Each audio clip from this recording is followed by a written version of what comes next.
একটু। বড় বৌমা, কোথায় তুমি? এখনো ঘুম থেকে ওঠোনি? এই তো মা, উঠে পড়েছি। ব্যাপার কি, আজ এত দেরি যে? মাথায় কি আলগা চুল লাগিয়েছো? দেখি তো। মা, কি করছেন? এ তো দেখছি সত্যিকারের চুল। এক রাতে তোমার চুল এত বড় হয়ে গেল কিভাবে? জানি না মা, সবই উপরওয়ালার ইচ্ছা। আমি যাই, নাস্তা বানাই গিয়ে। দিন দিন মাহির চুল আরো সুন্দর ও ঘন হয়ে উঠল। দেখতে দেখতে বাড়ির ছোট বউকে ছাড়িয়ে গেল বড় বউয়ের চুল। ভাবি, তুমি লুকিয়ে লুকিয়ে মাথায় কি দিচ্ছ আমাদেরকে বলো না কেন? কি এমন ক্ষতি হবে বললে? বললাম তো, আমার ওই নতুন চিরুনিটা দিয়ে আঁচড়ানো ছাড়া আর কিছু করি না আমি। আমার মনে হয় ওই চিরুনিটা জাদুর চিরুনি।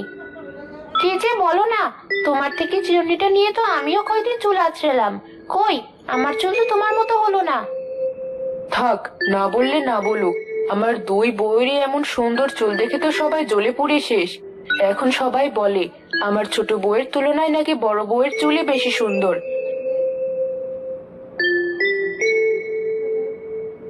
কি হলো? ছোট ভাবি এমন হুট করে উঠে কোথায় চলে গেল? নিশ্চয়ই ওই চিরুনিটাতে কোনো জাদু করা আছে, তাই ভাবির চুল অল্প কয়দিনে তো সুন্দর হয়ে গিয়েছে। ছেলেটা তো আর শুধু শুধুই চিরুনি নিয়ে এত হাউকাউ মাচায়নি। আমিও ওই চিরুনি দিয়ে আজ থেকে চুল আঁচড়ে আমার চুল আরো সুন্দর বানাবো। মিতু প্রতিদিন রাতে লুকিয়ে লুকিয়ে মাহির ঘর থেকে জাদুর চিরুনিটা নিয়ে কদিন চুল আঁচড়ানোর পর দেখলো তার চুল আরো উল্টো ঝরা শুরু করেছে।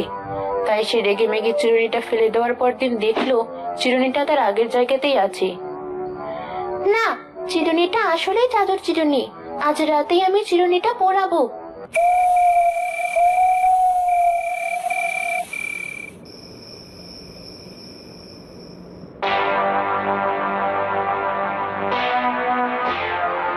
এত রাতে চুলোয় আগুন জ্বালিয়ে কি করছো মিতু?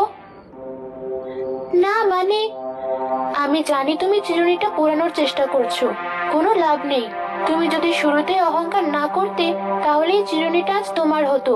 আমার কাছ থেকে প্রতিদিন লুকিয়ে চিরুনিটা ব্যবহার করতে হতো না তোমাকে। তার মানে আপনি সব জানতেন?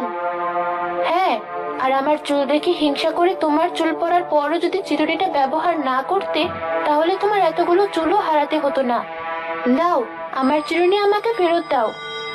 মাহি তার জাদুর চিরুনি নিয়ে চলে গেল। আর মিতু দাঁড়িয়ে থেকে আফসোস করতে থাকলো।